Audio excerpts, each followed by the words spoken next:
Hi, this is Pat Moorhead, and the 6.5 is live here at MongoDB Local in New York City.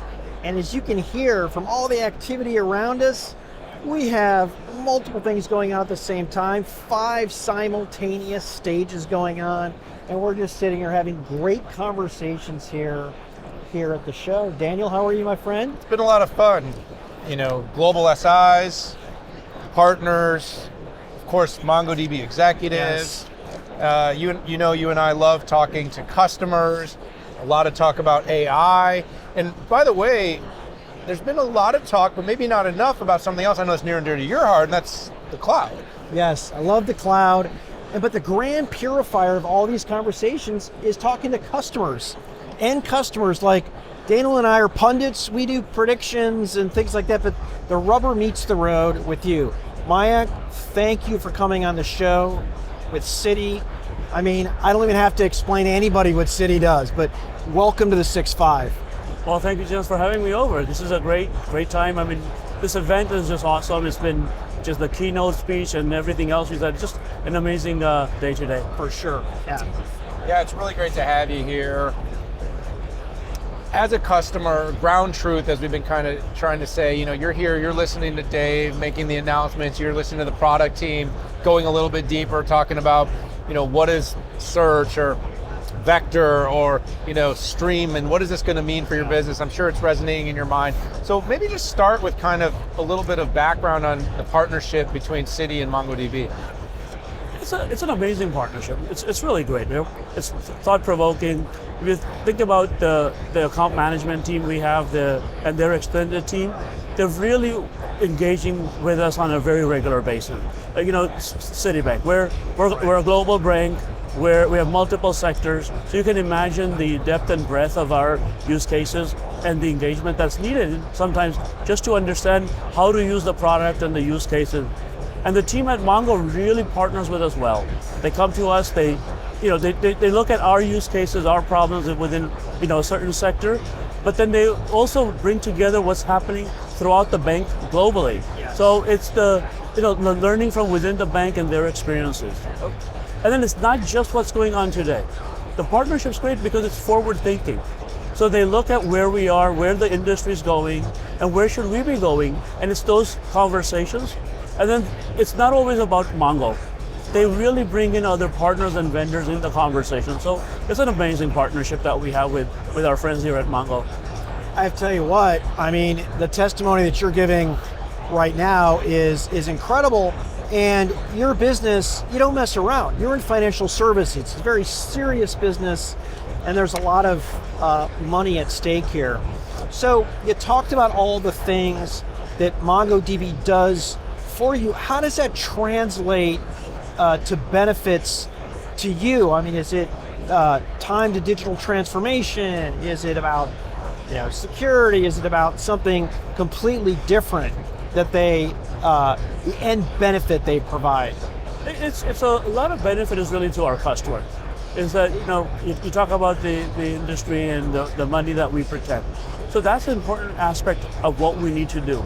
But the technology, the usage and the depth is just getting so much more and complicated. Yeah. But what MongoDB does is simplifies it, right?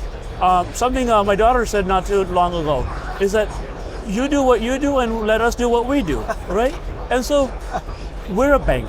Let us focus on the business problems of the bank, right, and let Mongo take care of the plumbing. So just think about it. This morning at the keynote, they announced, stream processing. Yes. Right? Basically take the boilerplate code out of what we do today and let us worry about the business problem. So really there's a lot of benefit that we can get, but just by built-in features of Mongo that as a programmer, we want to write code, but also as a programmer, we want to write functions that make and value to our customer and the enterprise, and that's what Mongo really enables for us. That's really interesting. I'm kind of listening to you, and we know AI is kind of this hot topic, and it's probably going to shape a lot of how you engineer the cloud, right? To be able to support those generative apps you intend to build, the observability you need of your IT infrastructure and systems. And so you have to think about the partners and the solutions you're going to build out to make sure that your database is going to stay up to date with what the applications are going to demand of it. Is what you're hearing today, what you're seeing from MongoDB, are they showing in your mind the right moves, the right trajectory to be the database that not only can manage today and even manage the AI things that you think about, but what about the apps that we know are coming and they're going to come really, really quickly? Are you feeling it's there? Is MongoDB the database of the future for you? I don't know what the future entails.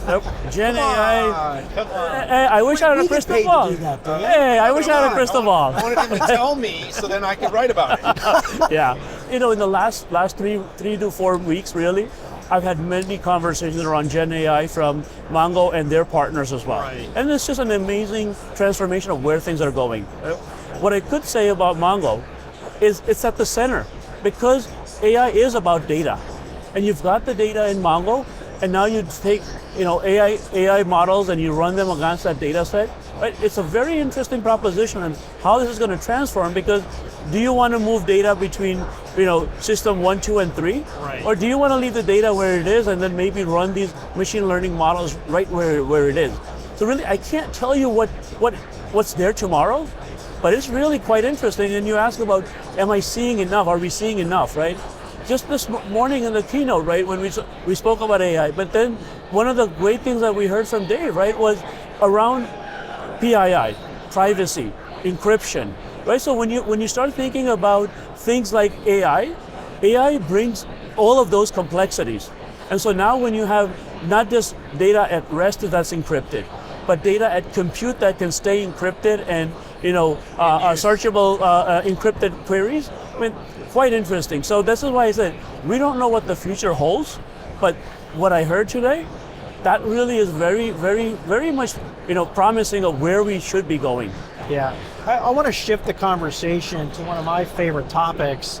And by the way, judging by your title, one of your favorite topics too, which is the cloud, right? And how it relates to database. 10 years ago, I wasn't very popular when I essentially said that the future is really going to be hybrid, meaning we're going to run cloud models on-prem, and we're going to use multiple cloud providers, multiple IaaS providers. And I think it is just a reality today, and I can't have a conversation. Every week, I talk to a Fortune 500 enterprise, and they're all using multiple IaaS vendors, right? But the challenge is they got multiple stacks of resources that kind of remind me over 30 years ago when I started my career, where there was a mainframe team, a mini computer team, an x86 client server team. I mean, different teams for everything. And people are able to manage that, but it just takes a lot of people and a lot of time. So I'm a big fan of these cross-cloud services. I'm curious, from your database point of view, how do you see this shaking out in the hybrid multi-cloud, or I'll just say the cloud?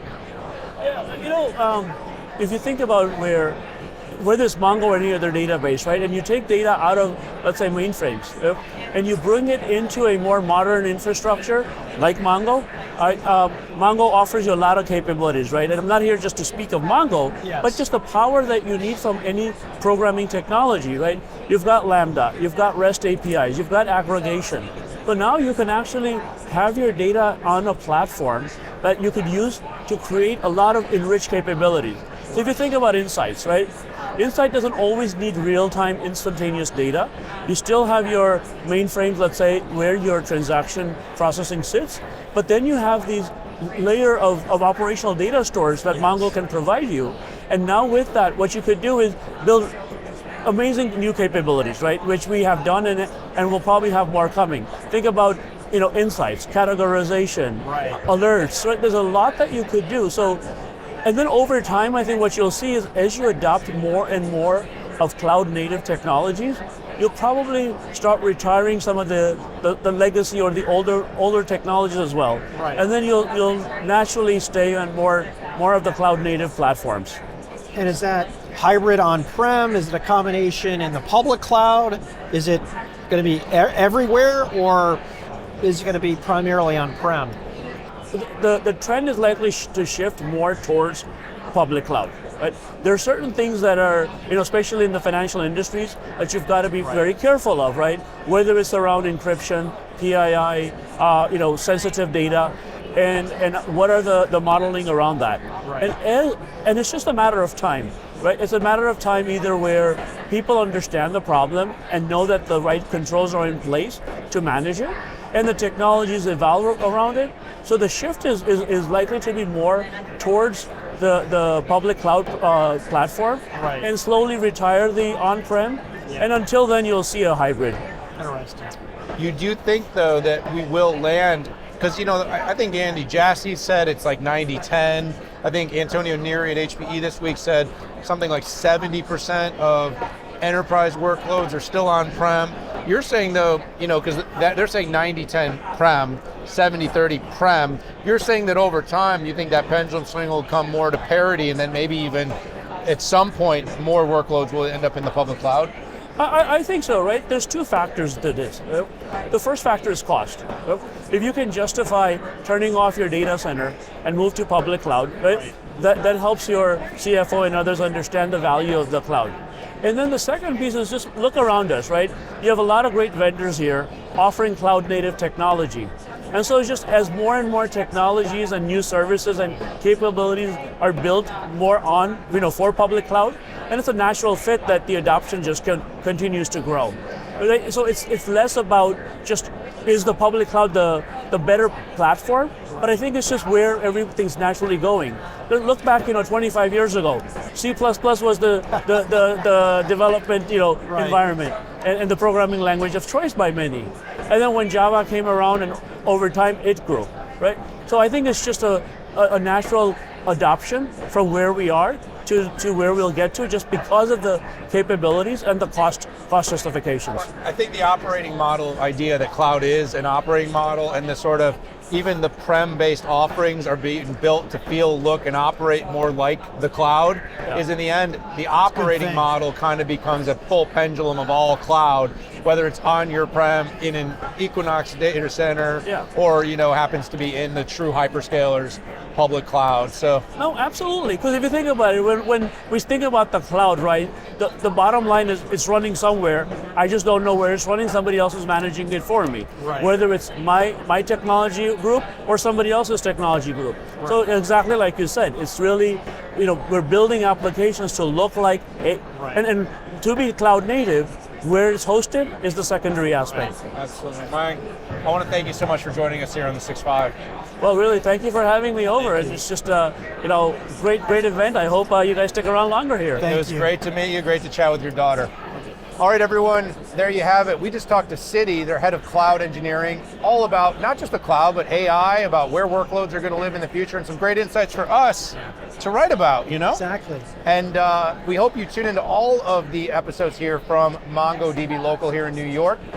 Of course, tune into all the 6.5 episodes. We have hundreds of them. We talk to customers, we talk to partners, we talk to the CEOs of the world's largest tech companies. That's what we do here on the 6.5. But for this episode on the road, we got to go. We'll see y'all soon. Thanks.